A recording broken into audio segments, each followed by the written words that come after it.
This weekend, we're going to be looking at a love story between Jacob and Rachel, and it's more complicated than that. It's a little bit twisted. There's an unexpected turn or two. There's a few, moments that you might not expect to read about in the Bible, but we're going to read about their love story. I'm going to go through the story and kind of read a good chunk of it from Genesis 29. But it's a story that there's just these moments that we need to pay special attention to, and if we just go through the story, we can miss some of these moments. And so I feel like, I thought of this backstage. I don't know if it may be a really bad idea, but I feel like that it could use some sound effects. That's what I feel. I feel like if we had some sound effects at the right time in the story, we could, maybe underline some things that are going to become important later. So first sound effect, this is just for the men, okay? Just for the men to make this sound effect. The men are like, what? What are we doing? It's all right. It's a whistle, okay? It's the attractive whistle.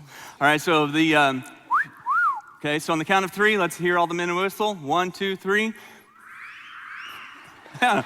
Suddenly I feel very awkward though. Like, I don't know. All right, so when I hold up a 1, well, I gotta be careful. When I say 1, because if I'm pointing at you this at the wrong time in the sermon and you start whistling.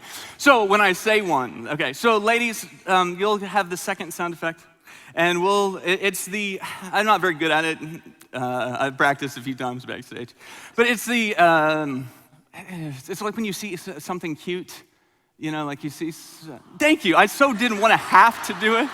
Yeah, that's exactly it. So I'm not going to do it because it just feels awkward when I try. But that's it. So on the count of 3, let's hear the ah. 1, 2, 3. Good.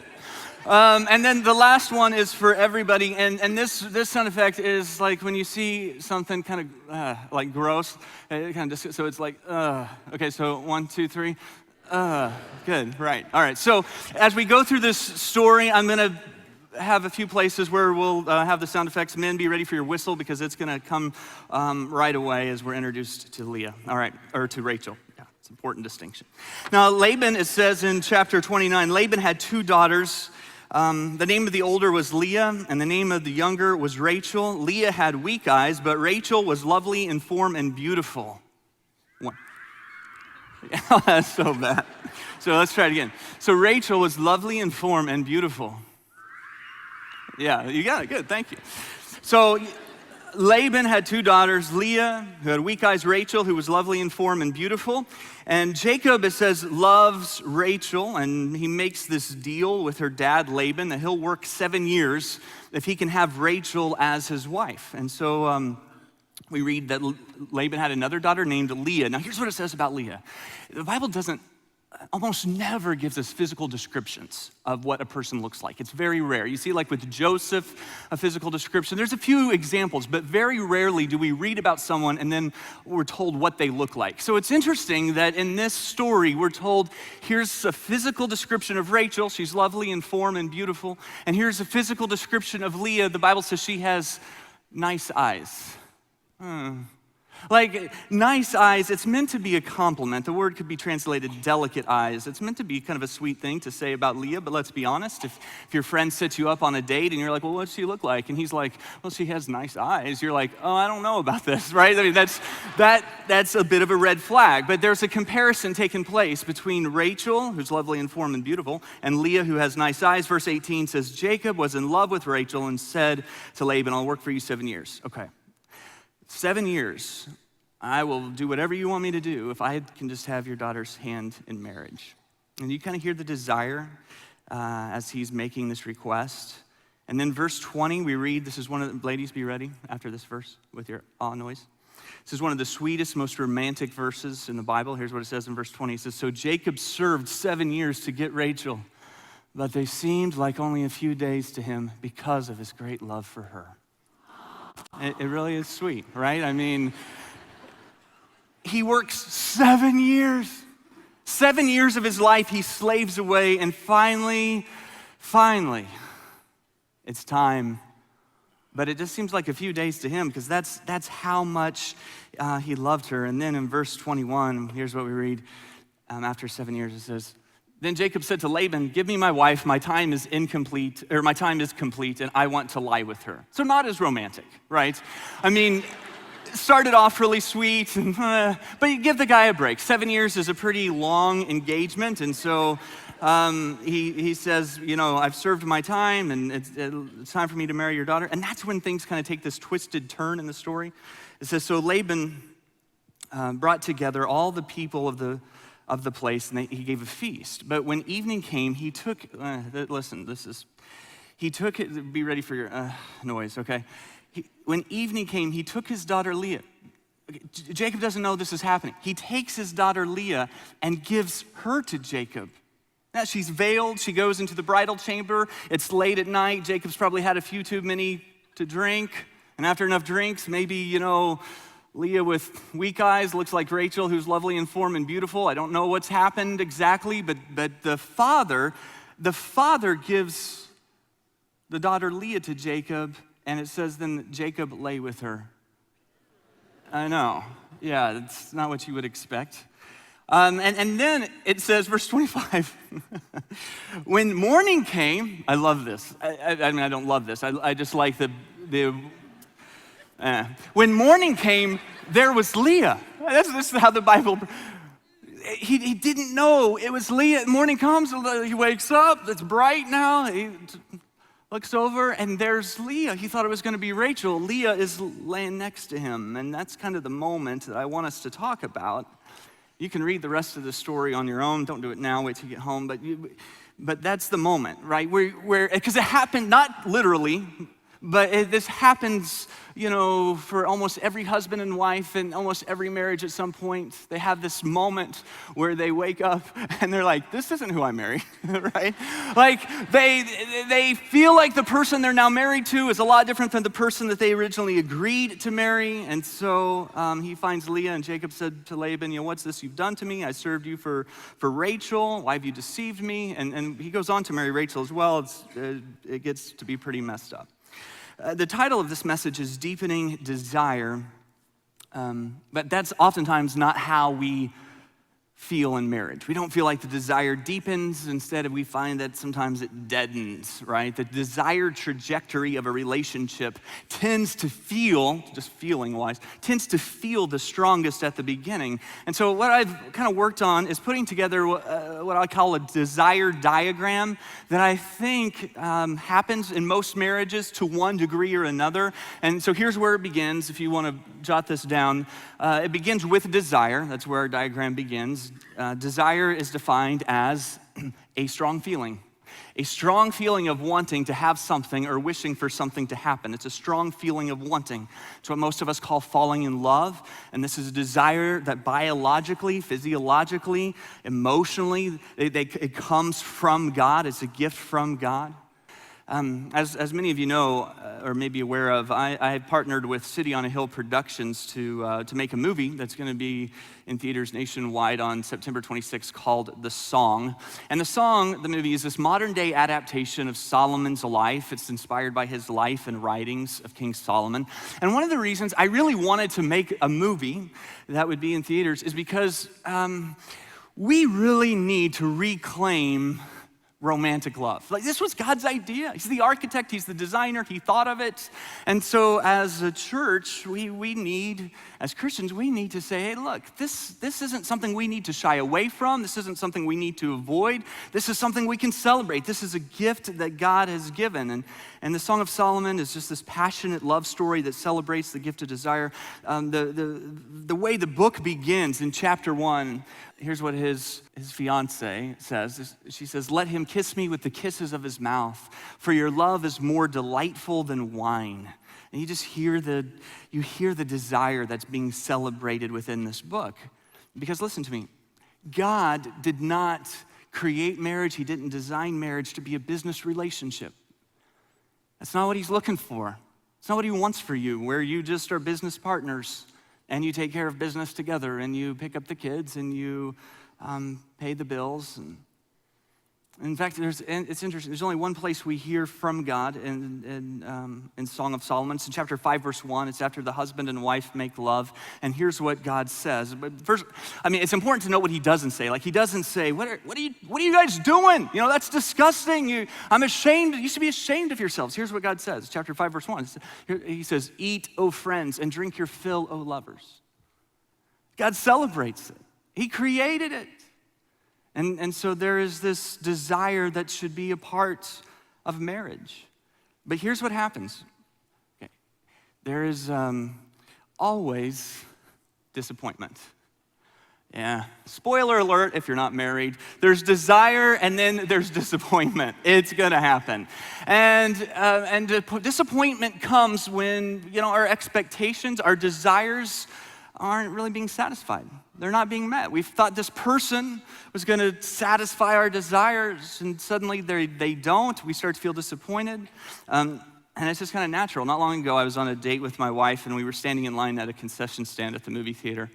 And I could feel her looking at me. So I was standing in line waiting to get something. She was with me, but she was kind of standing over to the side, and I could feel her looking at me. I'm like, yeah, this is nice. And so I kind of come closer to her. I said, tell me what you're thinking. I'll get you the extra size box of, what is she like? The Junior Mints. I'll get you an extra size box of Junior Mints. And so I kind of leaned in. She goes, I was just thinking that if you would stand up straight, you'd be 2 inches taller. Okay, so that's what you were thinking? I thought maybe you were looking and thinking something other than I should be standing up straighter, but that, and there's just something about it. You get married and you have these desires, but then you start noticing things about the other person that you didn't really notice before. They didn't seem like that big a deal. They may have even been cute prior to marriage. And then after marriage, they become a lot more annoying, right? And so there's these desires, but then there's disappointment. One of my favorite marriage books is Sacred Marriage by Gary Thomas. And he uses the image of an hourglass when talking to young couples about the reality of disappointment in marriage. And here's what he says. He calls it the infatuation hourglass. He says, the moment you become smitten by someone, the second you find yourself deeply in love is the moment that the hourglass gets turned over. There's enough sand in that hourglass on average to last you about 12 to 18 months. On occasion, the sand may trickle down a bit beyond that, up to about 2 years, but never by much and not with the same intensity. And when the sand runs out of the infatuation hourglass, the desires give way to disappointment. And when we find ourselves disappointed in our marriages, what do we think? We think it's our spouse's fault. Because I'm disappointed because I had these desires, and because those desires weren't met, it's because my husband needs to do something different. It's because my wife needs to do something different. We tend to think that our spouse is responsible for our disappointment. And to a degree that may be true, but our energy is focused on evaluating our spouse's behavior. I assume the reason we're disappointed is because our spouse isn't doing something they should be. Right? And so, you'll hear this put, he doesn't provide for me the way that I thought he would, or she doesn't take care of herself the way she used to, or he doesn't spend enough time at home, or he isn't as romantic as he once was, or she doesn't have any interest in sex, and he needs to stand up straight. There's all these things, right? There's all these things. And we feel that we're entitled to something more than what we're getting, and that's where disappointment comes in. I thought I would be getting this, and I'm not. I expected I would feel like this, and I don't. And so we evaluate their behavior. Truthfully, that may be part of it, but I want you to understand the other part, just as significant, probably even more so, is evaluating our own expectations.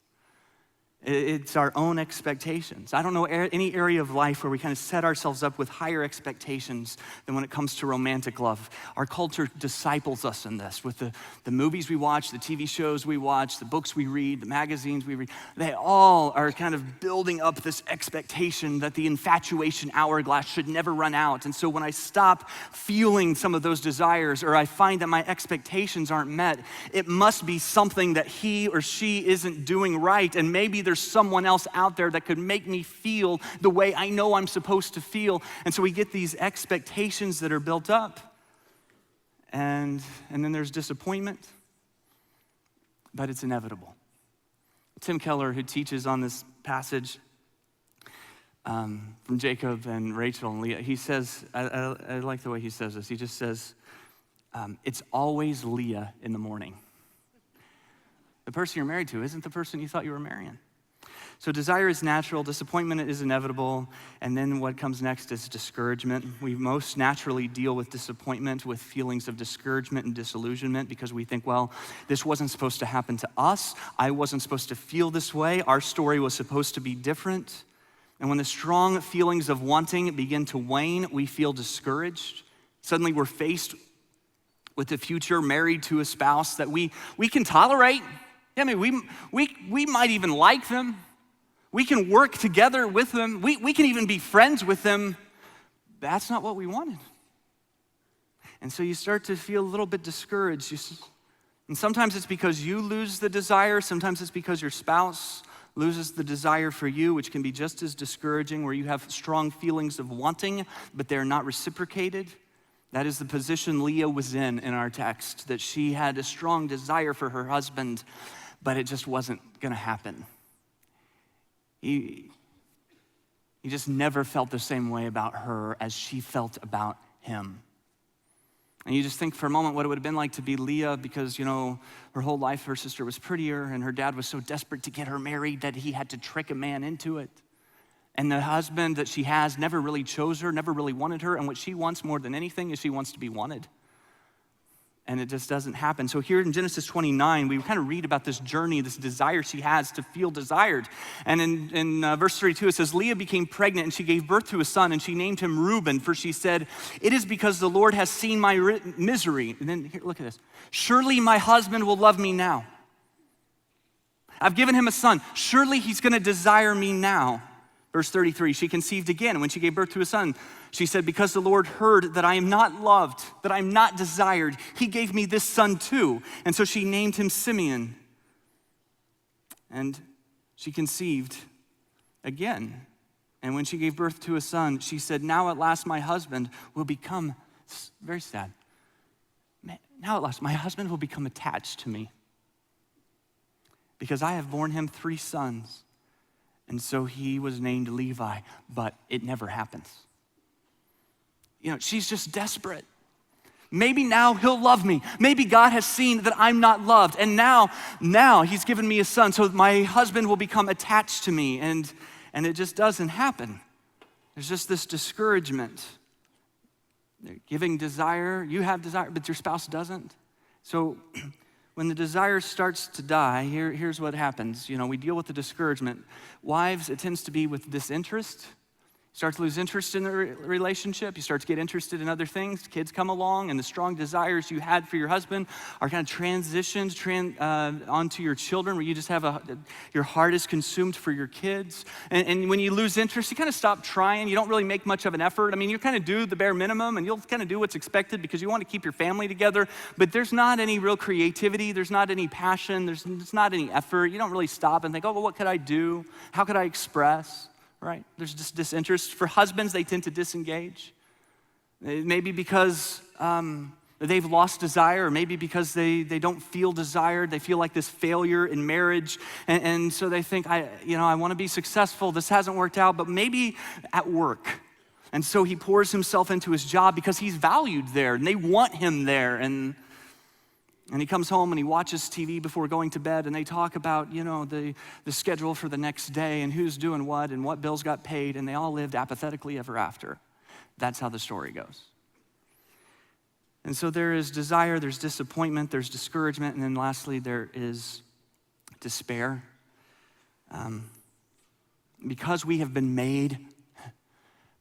given this desire, and this need to be desired, when we're in a relationship and that's not taking place, we'll deal with it for a while, but then eventually what happens? Well, eventually, the job thing doesn't work out, or it doesn't satisfy the way it once did, and the kids get older, and suddenly you start to feel this sense of despair, and you see this in couples as they kind of reach that season of their marriage.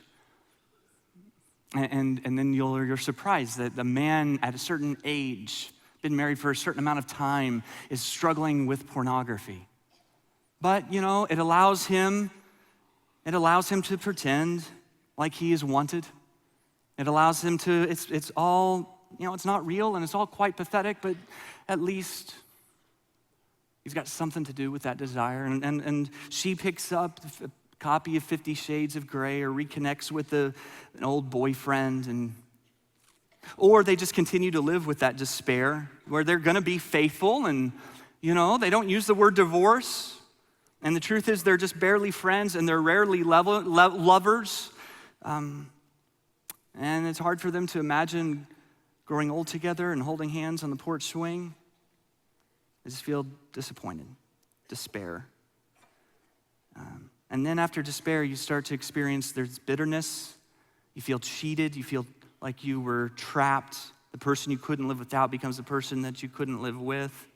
So I don't know where you're at on this chart. And my prayer is, that it would not ever go beyond the discouragement. I think to a degree you get to discouragement. A lot of that's just kind of inevitable and growing together and learning how to love one another.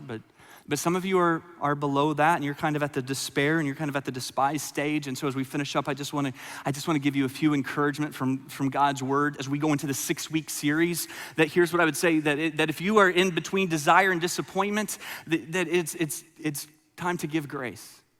Right? There's a space between your expectations and what you're experiencing, and in the space between what you expected and what you experienced, this is your opportunity to give grace. This is your opportunity to model the grace that you've been given by Jesus, to show the love of Christ to your husband or wife, to accept them as they are. And I'll tell you this, it's only when you really love and experience Christ, love that way, that you're free to give it to somebody else, that they're free to just be who they are. And so in this space between desire and disappointment, when your expectations aren't getting met, it is a daily opportunity for grace. So what are you putting in this space? Are you filling this space with nagging and negativity? Are you filling up this space with anger and the silent treatment? Then if you find yourself between the space of disappointment and discouragement, it's an opportunity for you to be thankful. The Bible says to give thanks in all circumstances. It's so easy to look at your husband or to look at your wife and to find the things that they need to do different and the negative things and to focus on them, and you really can't see any of the positive things.